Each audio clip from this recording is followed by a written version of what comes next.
Guy, a man of action. You're welcome. How do you feel when you see that? Well, the song explains it all, right? I came in at 4 o'clock in the morning. It's not like there are a lot of people looking at it. It was, but it's pretty cool. We're right great. Here at Because of you. You give us this opportunity to broadcast right here, wake everyone up around the world, actually. What Life changes. We're on the front of the building. Life does change. Yeah, God is good. All right. Thank you very much for joining us on this Thursday. All right. It is almost 2 minutes after the top of the hour, and let's get to this. A Fox News alert. Beto O'Rourke officially launching his bid for the White House. This is a defining moment of truth for this country and for every single one of us. The challenges that we face right now, the interconnected crises in our economy, our democracy, and our climate have never been greater. And they will either consume us or they will afford us the greatest opportunity to unleash the genius of the United States of America. This is going to be a positive campaign that seeks to bring out the very best from every single one of us, that seeks to unite a very divided country. All right. Well, the former Texas congressman served 3 terms in the Congress, throwing his hat in the ring after losing his congressional campaign to Senator Ted Cruz last year. As you can see right there, he is the 12th Democrat to officially declare a presidential run. Stand by, though, there could be double that number before it's all over. Right. It seems like the media is firmly in his corner, and Barack Obama met with him in November. Maybe he'll have the Obama machine behind him. Beto became a political celebrity by turning to social media, especially in Texas. He mobilized a lot of young voters as well as minorities. He'll kick off his campaign March 30th in El Paso, Texas.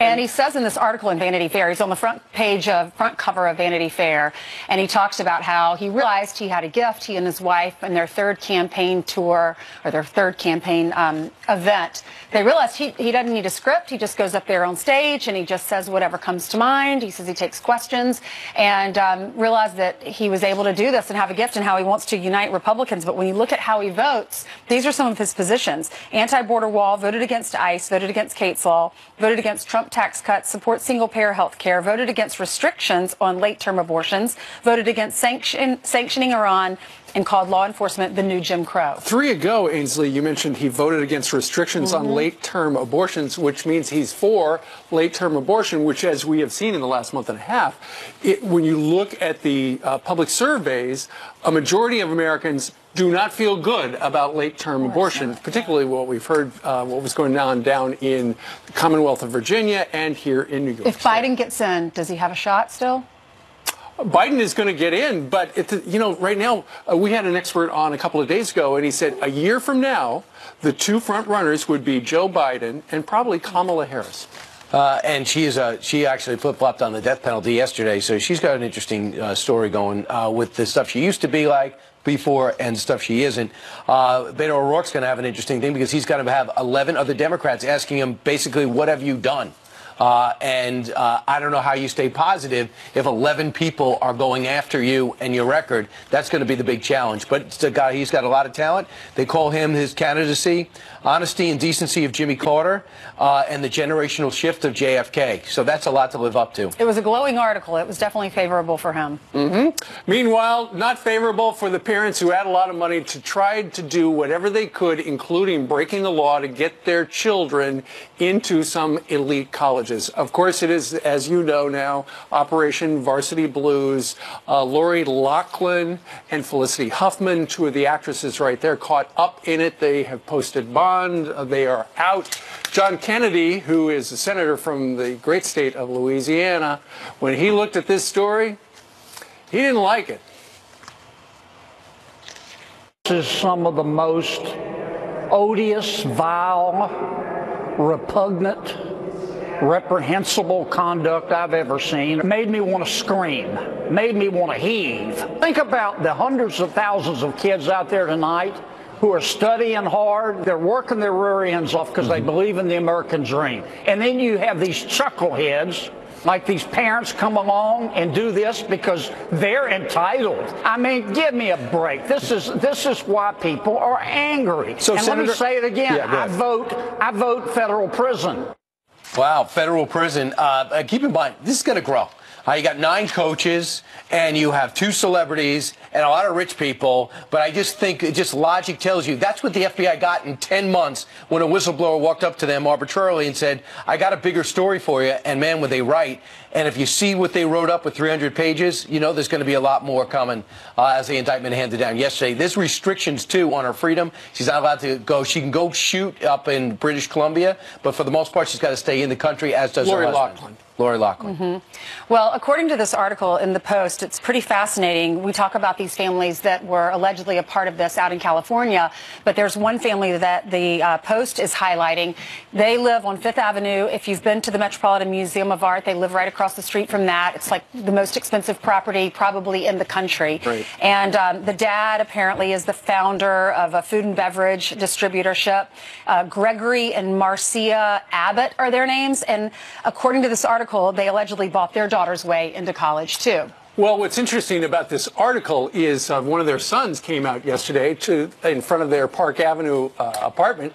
Fifth Avenue, right? Fifth Avenue. Yeah. No, Park Avenue, sorry. That is Malcolm Abbott. He is the son, and according to the New York Post, he was smoking on a blunt.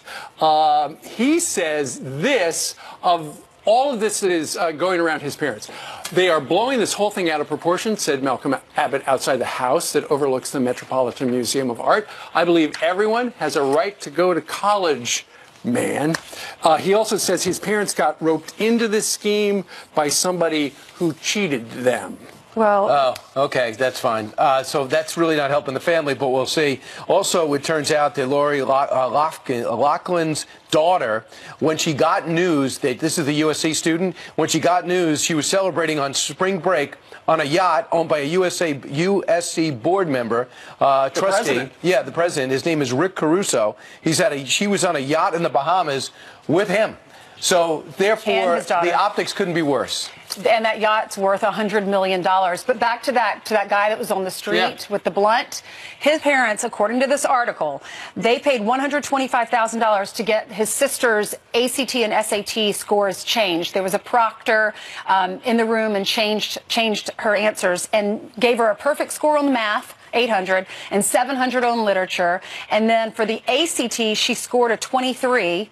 The highest score is a 36. They changed her score allegedly to 35, almost a perfect score. Apparently, the guy who was the mastermind behind this, he knew that if you know the kids had taken the SATs and it was a score like 1,100 or something like that, you couldn't immediately go to 1,600 or there would be all sorts of red flags. So they would talk to the parents about, okay, what number would you be comfortable with? And then they would essentially negotiate that number. Would it be a red flag? And find somebody who could take the test and get them pretty much right there. And according to what we read in the indictment, well, I mean, when I was in high school, the people who scored a perfect score or were the top of our school, we knew that they were straight A students all the way through. But if you have a girl who scored a 23 on an ACT, and then all of a sudden rumors spread that she almost gets a perfect score, people are going to be like, red what? flag. How exactly? Hello. Yeah, Jillian, you got a perfect score. Was anyone suspicious? No, I mean, everyone expected it. They expected it. Fantastic. You know what's missing in all this is a sense of pride for both parents and students of accomplishing things on your own. That's what's sad. Completely working hard for it. Being proud of yourself. All right, let's get to this Fox News alert now, starting with this. A New York City mob boss is gunned down outside his home. Gambino family leader Frankie Cali shot several times in Staten Island. The gunman sped away in a blue pickup truck and is on the run. It's unclear if this was a mafia hit or a rogue gunman. Cali is the highest-ranking mobster killed in New York since 1985, when John Gotti ordered the murder of Gambino boss Paul Castellano. Robert Mueller's top prosecutor is reportedly stepping down, fueling speculation that the probe will soon be over. According to NPR, Andrew Weissman will lead the special counsel's office. Earlier, Judge Andrew Napolitano explained what that might mean. He's either stepping down because his part of the probe, Manafort, is now over. The other way to look at it is coming to an end. This is all a perfect storm. Manafort sentencing, Gates sentencing, Flynn sentencing, Weissman leaving. Weissman is also reportedly leaving the DOJ altogether. Congresswoman Ilhan Omar's daughter leading a nationwide walkout on Friday. Isra Hirsi is helping organize a student protest against climate change. Thousands of teens are expected to cut class and demand that lawmakers take action. The Minnesota Democrat is calling on members of Congress to join her daughter's protest. And we have some sad news to pass along. The man whose last wish was for a phone call with President Trump, you remember we told you about this. Well, he passed away. Jay Barrett dying overnight, days after the president surprised him with well wishes. How are you doing? How's it going, Jay? It's going, you know what I mean? You're a champ. You're gonna fight it, right? You're just fighting it? It's what the Irish do, right? Yeah, that's what the Irish do. You better believe it. You look good. Barrett suffered from cystic fibrosis. His sister Bridget, a Connecticut Democrat, helped grant his wish to speak to the president. That is so sad. sad. And remember, he said that I plan on voting for you In 2020. Wow. Bless his heart. All right. Thank you very much. It was great the president was able to do it. Nancy Pelosi rejecting any compromise on the president's emergency declaration for the border. House Minority Leader Kevin McCarthy is here to react to that next. And it sounds like a regular 911 call.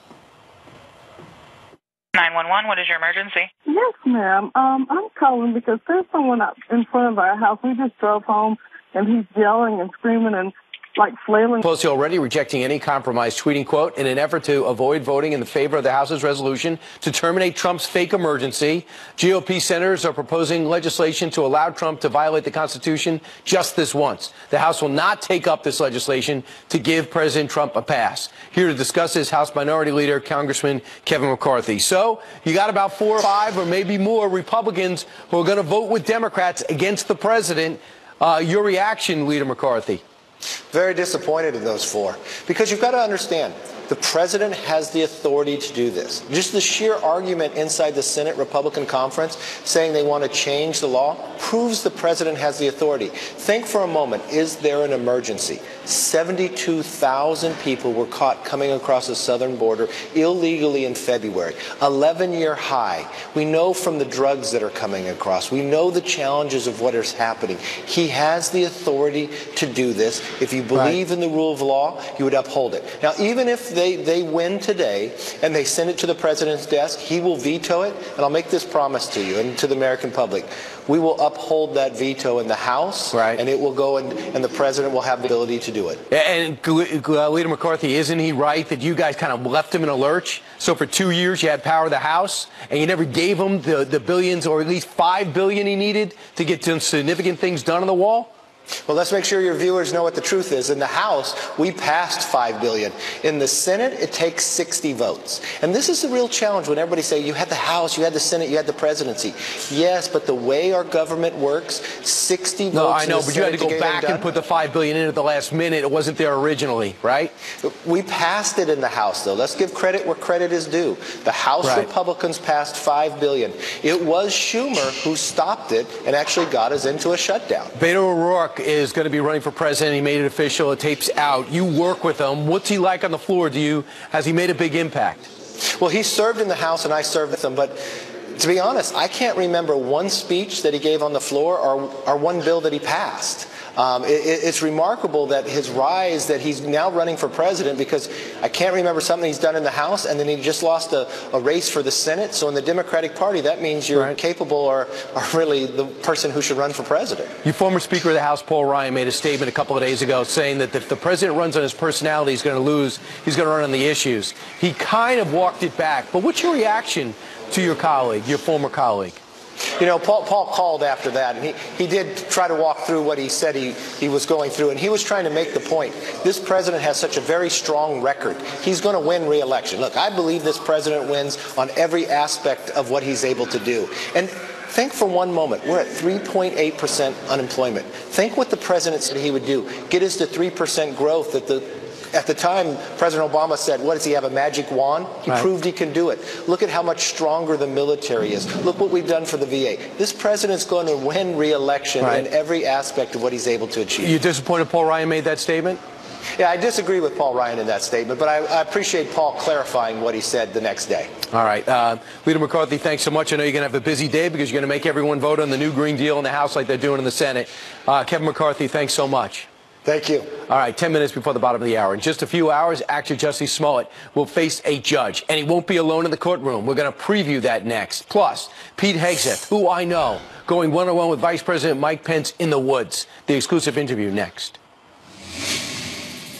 Smollett will face a judge in Chicago. Cameras will be allowed inside the courtroom, including ours. Smollett is expected to plead not guilty to 16 felony counts connected to that alleged fake hate crime against himself. Jody Lum from our Fox affiliate in Chicago joins us live outside the courtroom where Jussie will appear. Hi, Joni. Hi, Steve, Ainsley, Brian. There's a lot going on for Jussie Smollett right now. The Empire started up again last night. A lot of cameras are assembled here outside the criminal courthouse. He's expected to be assigned a judge today, and then he'll enter a plea. He's already said he's not guilty of staging a racist, homophobic crime against himself. Last night, the season 5 opener of Empire started up, and he was in that show. His character Jamal had some relationship issues, and the producers are saying that later in the season he is not going to be seen in the ending episodes, that this criminal case is just too disruptive to the production.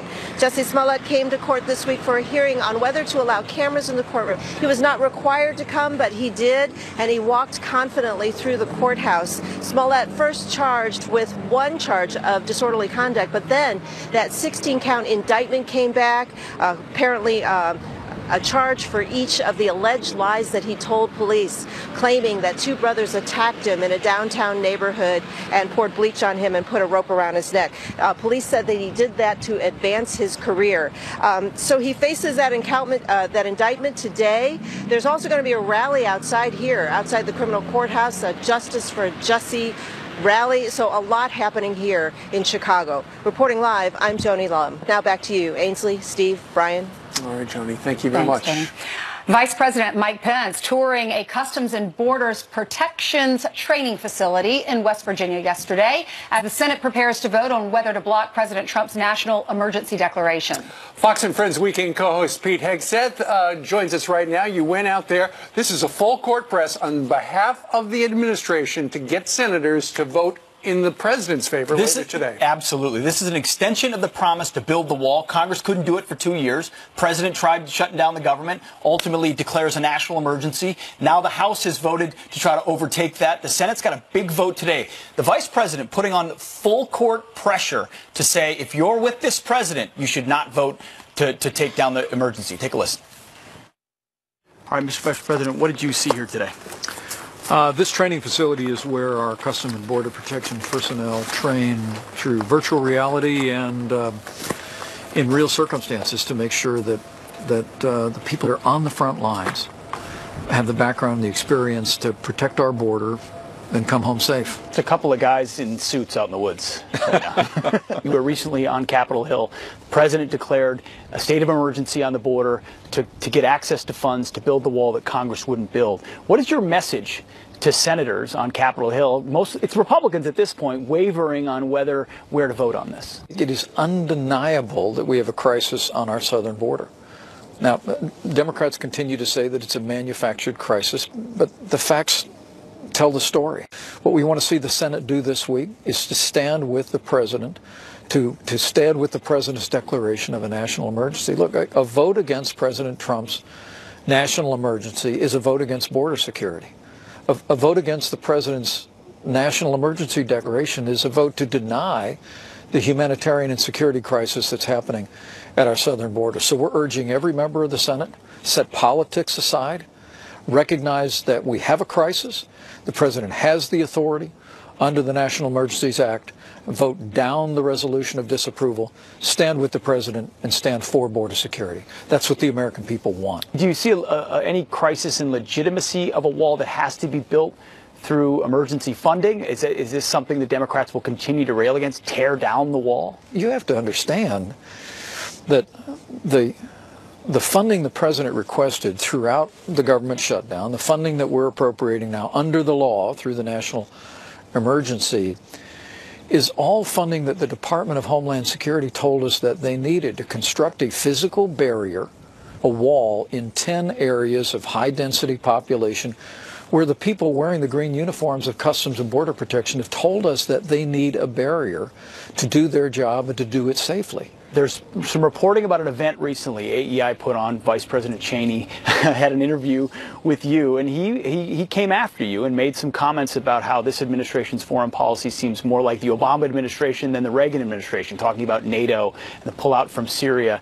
Your response to some of those criticisms from former Vice President Cheney? Well, look, I have great respect for Vice President Cheney, and we had a good, vigorous debate over this past weekend. Look, when I told him when President Trump ran for office, he made it clear that he's no fan of foreign deployments, that he wanted to bring an end to these endless wars. I know there are some who don't like the fact that the president's called on our NATO allies to pay their fair share of our common defense, to live up to their commitments, but I just know that the American people appreciate. There are many who do like that. A president who looks at our allies and says, look, we're going to do our part. You need to do your part. And that's what we call being a leader of the free world. Absolutely. Sticking with vice presidents, Joe Biden, former vice president, make it into the race. He famously called you a decent guy, and he took some heat for it. Your take on Biden possibly getting into the race? Well, look, they've got an awfully big field on the other side. The reality that you see on the Democrat side is it's largely being driven by the most extreme liberal elements in their party. And the way Joe Biden caved in to liberal activists after making a kind comment toward me is evidence of the pressure that all of their candidates are going to face. So the truth of the matter is, you've got a party on the other side that is prepared to run on open borders, socialism, abortion on demand, infanticide, Medicare for all, and the Green New Deal. And I like our chances in 2020. Thank you very much, sir. I really appreciate your time. Thanks, Pete. You got it. Great interview. I appreciate it. We'll see how that vote goes today, but a full court press. Are you with the president or not? That's what they're saying. The president's walking away from the opportunity that Republicans were giving him to say, okay, we'll give you this, but just promise not to do it again, and we'll get this in legislation. The president goes, no, I'm not taking you up on that. Nope. Either you're with me on the wall or you're not. We'll see how it goes today. All right. Good enough. Pete, Appreciate it, guys. thanks for Thanks making the trip. Thanks, Pete. You got it. All right. Meanwhile, Texas Congressman, former Beto O'Rourke, made it official. He's running for president. Does Newt Gingrich like his chances? Take a look. Last time he ran for anything, lost to Ted Cruz down in Texas, has announced this morning he is running for president in 2020. It's 2019, so let's bring in Newt Gingrich, former Speaker of the House, Fox News contributor, and host of a brand new podcast called Newt's World. Newt, good morning to you. Good to be here. All right, so what do you think about Beto? I think it's a free country, and everybody should follow their destiny, and his destiny is to keep losing. The Vanity Fair sees the JFK quality in him, sees the likability of Jimmy Carter, the oh shucks Jimmy Carter attitude. Do you see the same thing? I don't know. I mean, does Beto carry empty suitcases? Which Jimmy Carter did to prove he was. Did he really? Yeah, I didn't know that. His suitcases were always empty. Oh, okay. But he felt like a common guy, you know. Look, I think Beto O'Rourke is one of the great examples of the left talking itself into hysteria. This guy gets, what, $80 million, runs against Ted Cruz, and loses. At which point the left goes, boy, that was a great race. But he got close in Texas, which has not been blue in a long time. Right, it was very exciting. He got close, but I just want to make the point. And he loses. Now, he can't carry his home state, and he wouldn't carry his home state against Trump. Right. And also, the other component to that race was the fact that Ted Cruz only had 40 million. He had 80, but nonetheless. So, but what about his 3 terms in the House of Representatives? We had Leader McCarthy on talking to Brian a little while ago. He didn't remember him ever getting anything done. Well, look, I think that Lincoln only had 1 term in the House and lost the Senate race and ended up as an amazing president. Maybe that'll happen to Beto O'Rourke, but I somehow doubt it. I love the line, I think it's in the Vanity Fair piece, where he says, I was born to do this. I thought, there's a certain ego illusion here that the planet had that magic moment and Beto O'Rourke showed up well, to save us from they probably all ourselves. have to have a little bit of that ego in order to run for president of the United States. But I've never heard any candidate other people talk about that. Say I was born. Even Obama and Trump, who are fairly strong egos, I've never heard either one of them go, I was born to do this. What's your prediction of the Democratic Party, though? Are they going to vote for someone like him, or are they going to vote for someone like a Joe Biden? I'm unequivocal. I'm for Kamala Harris. Why? African-American, woman, largest state in the country, has a great story. I think she's a very effective campaigner. And I just think she'll end up being the nominee. Well, that's actually, I know you don't agree with this, but you know that she is getting rid of private insurance. You know, she wants to. Oh, I didn't say she'd win a general election where issues but you matter. just think she's going to emerge. I think in a Democratic and you're not saying you'd vote for her. No, in a Democratic primary, there's nothing nutty enough to disqualify you. Okay. It's way out to the left. Got Rahm Emanuel among Democrats who are concerned about it. Yeah. They see the same thing. Rahm is the guy who masterminded their 2006 national victory in the House. And Rahm understood you'd better be a broad enough party that you can represent a whole country. I don't think some of these people quite get that. Newt, let's talk a little bit about your podcast. It is brand new. It's called Newt's World. It's available wherever you get your podcasts, or at what? newtsworld.com. Yeah. Well, I mean, basically, and we've known each other a long time, I like to learn and I like to teach. And podcasts give you a chance to have, you know, a real conversation. The first one we did was on George Washington. We did a great conversation with Patrick Kennedy talking about his addiction and dealing with being an addict and his family and mental health issues. It was really a great conversation. So this lets me go beyond politics and beyond this morning's stories and really look at things that are interesting. They say this is the golden age of audio. The podcasts are going through the roof. Do you find it rewarding to sit there and talk without time limits? Well, yeah, but I used to be a college teacher, and I thought 50 minutes was a reasonable long time. So, I'm not saying my students did, but I did. Right. And I like doing it. And the one we're going to do on Sunday is about 5G and this whole new technological revolution. So it lets you talk about anything you want to and be much more broad than just talking about politics or whatever the news of the day is. All right. Welcome to Newt's World. Check it out. You sold me. I'm going to download it. Thank you. Thank you. All right, let's hand it over to Jillian, who has some headlines for us. Hey, Jillian. That's right. Good morning to you. 3 people are busted for trying to illegally enter the country on a jet ski. Border Patrol agents say the trio was trying to cross into New York from Canada when they got stuck on ice and actually had to call for help. You can see one of them stranded waiting for a rescue crew near Niagara Falls. All 3 people are facing charges. Federal prosecutors open a criminal investigation into Facebook over the company's data sharing policies. According to the New York Times, a grand jury in New York has subpoenaed records for at least 2 smartphone makers. Investigators believe Facebook gave its partners access to users' information, often without their consent. Facebook says it is cooperating with the investigation. A woman calls 911 when she spots a teenager going crazy in the street. 911, what is your emergency? Yes, ma'am. I'm calling because there's someone out in front of our house. We just drove home, and he's yelling and screaming and, like, flailing his arms. So it turns out the 17-year-old Cleveland Browns fan was just celebrating his team's trade for Odell Beckham Jr. We got OBJ. I was so excited, I couldn't help myself. You know, that's team spirit. He says in the end, everyone was excited, including police. Yeah, but not Giant fans. I know. Although most of the talk radio was happy he was gone, which I think is nuts. 26 years old, best receiver. I know. Now we know what was happening in the front yard. Yeah. Happiness. Different type of flailing here. All right. Thank you, Jillian. Thanks, Jillian. We owe you a favor. 20 minutes out before the top of the hour, ICE wanted to detain this illegal immigrant 9 times. Now he's charged with murder. Dana Lash says this is proof sanctuary policies kill. She joins us next. Plus, recognize this little boy? Well, he grew up and graduated from law school. Okay. But this morning, Greg Jarrett is putting on his chef's hat. He and his wife are cooking with friends. Greg and Kate. That illegal immigrant with a long rap sheet, detained by ICE 9 times, and now he is charged with murder. Earlier, we spoke to the furious police union leader in that county. If you are undocumented and you are committing violent crimes and you're convicted, you should go to jail, do your time, and then be deported. The laws weren't as messed up as they were, our victim would be alive. Those need to be changed immediately, and that's what we're asking for. And that took place out in California. Our next guest says this story is just further proof that sanctuary policies kill innocents. Here to explain, nationally syndicated radio show host, you can see her right there, Dana Lash, host of The Dana Show. Dana, unfortunately, this story sounds way too familiar.